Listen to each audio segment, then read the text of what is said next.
Okay, let me explain. So this poem, this Christmas night poem, is one that I would read every Christmas Eve. I usually read it at like midnight actually, so it was technically like very early Christmas morning, right around that time. I would read to my family. I would actually memorize it and then recite it from memory. And that was kind of like a tradition for a really long time. So I'm just gonna, I don't know, ramble a little, and I've got a candle lit.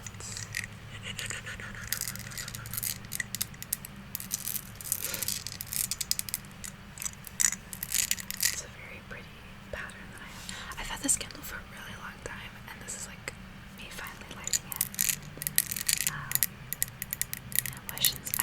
I lit it a couple days ago for the first time. It's had a couple hours of bright time already.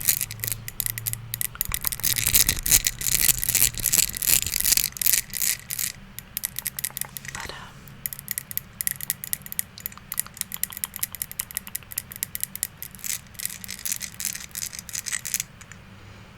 it does smell nice. It's called Rainy Spring Day. So it's not necessarily a Christmassy scent, but I still like it. But yeah, actually the eucalyptus and sage candle that I was burning in my dorm room, and my roommates really thought that candle was Christmassy, which is funny because eucalyptus and sage I feel like normally isn't Christmas, but to each their own. But yeah, so I'm gonna read the poem for you. And maybe tell you a little bit about what kind of used to be my Christmas traditions, and you can tell me about your Christmas plans. Actually, I'll ramble first because I want to end on the poem. But yeah, I mean, that was my tradition was that we would either go to my grandma's house, and this is my mom's side of the family. We pretty much do everything with my mom's side of the family. We would go to either my grandma's house or my one of my aunts and uncles and two of my cousins. We would go to their place and we'd stay the night, and it was a good amount of people who would stay. My other aunt and uncle I think would usually just get like a hotel and then come over, but my family would sleep over, and so would my grandma. So there would be quite a few of us in the house, and they would, have it was funny because they would set up their tree on like a table, so presents would literally get put like under the tree, because it was like a medium smallish tree, it wasn't that big. Presents could get put like on the table, around the tree, under the tree, all on the floor.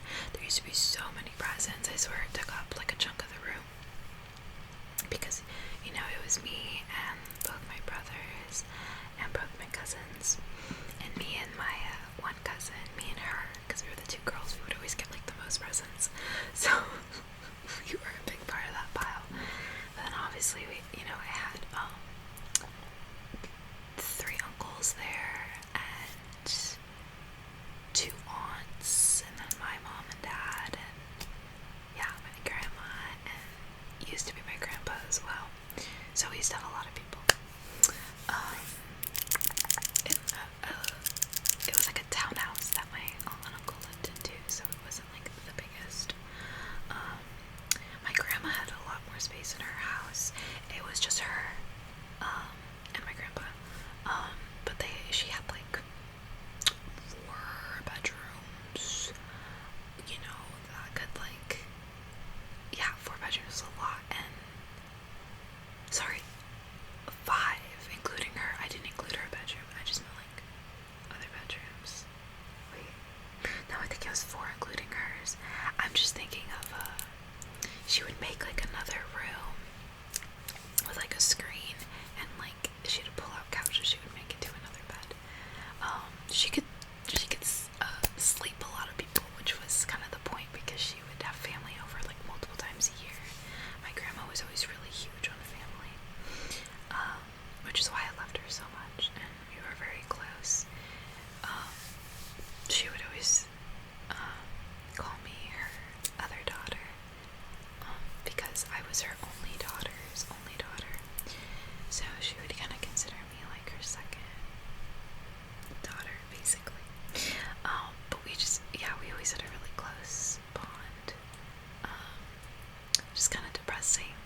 Christmas just hasn't felt the same since she died. I'll be honest, I'm not really huge into Christmas anymore. She was really the person that made it like special slash matter.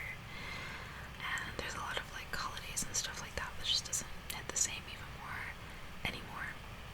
I think I talked about it, like my birthday, like I don't really care that much about my birthday anymore, because I used to always spend my birthday with her, and now that's not an option, so, you know, can't really get me what I want, because what I really want is, yeah, impossible to get me. So, yeah, so, I don't know, Christmas can be kind of a hard time, especially because, I don't know if I talked about this, my grandma passed away really close to Christmas.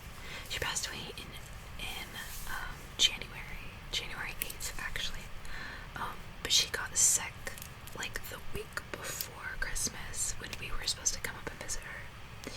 So she was in the hospital for Christmas and New Year's, and then died shortly after. And then when we went to her place to clean up and stuff, like pack up things to sell it, all the Christmas decor was out, like everything was just like how it, set up for us to come visit, and we obviously, it didn't happen. So that was just kind of another level of like, oh great, even better. But yeah, it just sucked a lot, and it definitely kind of killed the spirit of Christmas for me. But yeah, I hope I didn't make it depressing, but it's just me talking about it. I know a lot of people have shared that Christmas just hasn't been the same the past couple years, especially since like the pandemic. I 100% agree. I don't know if it's just because of like loss and grief for me, or if it's actually just, I don't know, different. I don't know, you can tell me all about everything, your feelings on it and stuff in the comments. Don't be scared to trauma dump also, I don't care. It takes a lot to bother me, so as long as you're not like, saying explicit shit, then, you're fine. But yeah. And actually this plant right here, I've talked about it, the pothos that I have, it's completely snaked around this wire mannequin. It's completely all the way up there. You can literally see it on the other end, like shooting. And all the way up here was the pothos that I got from my grandma's house after she passed away, and I got all of her plants that she had. It's my favorite plant that I have. I named it Meredith because I love that name. If I had a daughter, I would name her that. That name I like don't use for anything either. Like that is would be my daughter's name. I think the nickname Mare Bear is so cute. But yeah, anyway, don't steal my name. I actually don't tell people about it just because I don't want to The thing is, I don't even know if I'm gonna have kids, so whatever. Okay. I'm gonna read the poem. I had it, I actually have it in a book, and the book was what I used to always read, but I don't know where it is. And I have a mountain of plants. There are plants on the floor in the background because I don't have any surface area for them. So I can't get to my bookshelf, and there's another bookshelf bench underneath all of these plants. So I'm reading it off of my phone. I think I'm gonna go a little more soft-spoken. 'Twas the night before Christmas, when all through the house not a creature was stirring, not even a mouse. The stockings were hung by the chimney with care, in hopes that St. Nicholas soon would be there. The children were nestled all snug in their beds, while visions of sugar plums danced in their heads. And Mamma in her kerchief, and I in my cap, had just settled down our brains for a long winter his nap. When out on the lawn there arose such a clatter, I sprang from my bed to see what was the matter. Away to the window I flew like a flash, tore open the shutters and threw up the sash. The moon on the breast of the new fallen snow gave a lustre of midday to objects below. Then what to my wondering eyes did appear but a miniature sleigh and 8 tiny reindeer, with a little old driver so lively and quick, I knew in a moment he must be Saint Nick. More rapid than eagles his coursers they came, and he whistled and shouted and called them by name. Now Dasher, now Dancer, now Prancer and Vixen, on Comet, on Cupid, on Donder and Blitzen. To the top of the porch, to the top of the wall, now dash away, dash away, dash away all. As leaves that before the wild hurricane fly, when they meet with an obstacle, mount to the sky. So up to the housetop the coursers they flew, with the sleigh full of toys and St. Nicholas too. And then in a twinkling I heard on the roof the prancing and pawing of each little hoof. As I drew in my head and was turning around, down the chimney St. Nicholas came with a bound. He was dressed all in fur from his head to his foot, and his clothes were all tarnished with ashes and soot. A bundle of toys he had flung on his back, and he looked like a peddler just opening his pack. His eyes, how they twinkled, his dimples, how merry. His cheeks were like roses, his nose like a cherry. His droll little mouth was drawn up like a bow, and the beard on his chin was as white as the snow. The stump of a pipe he held tight in his teeth, and the smoke, it encircled his head like a wreath. He had a broad face and a little round belly that shook when he laughed like a bowl full of jelly. He was chubby and plump, a right jolly old elf, and I laughed when I saw him in spite of myself. A wink of his eye and a twist of his head soon gave me to know I had nothing to dread. He spoke not a word, but went straight to his work, and filled all the stockings and turned with a jerk, and laying his finger aside of his nose, and giving a nod, up the chimney he rose. He sprang to his sleigh, to his team gave a whistle, and away they all flew like the down of a thistle. But I heard him exclaim, ere he drove out of sight, "Happy Christmas to all, and to all a good night."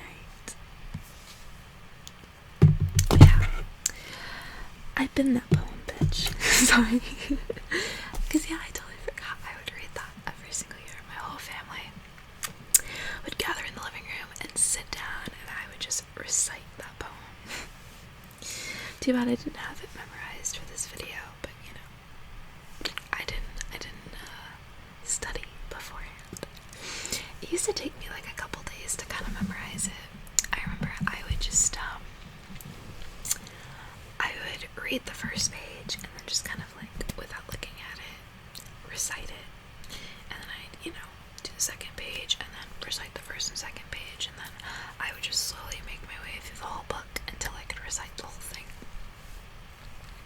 And it also helped that I kind of have a little bit of a photographic memory, so if I stared at the page for long enough I could recall exactly what the pages look like. And there were cute little illustrations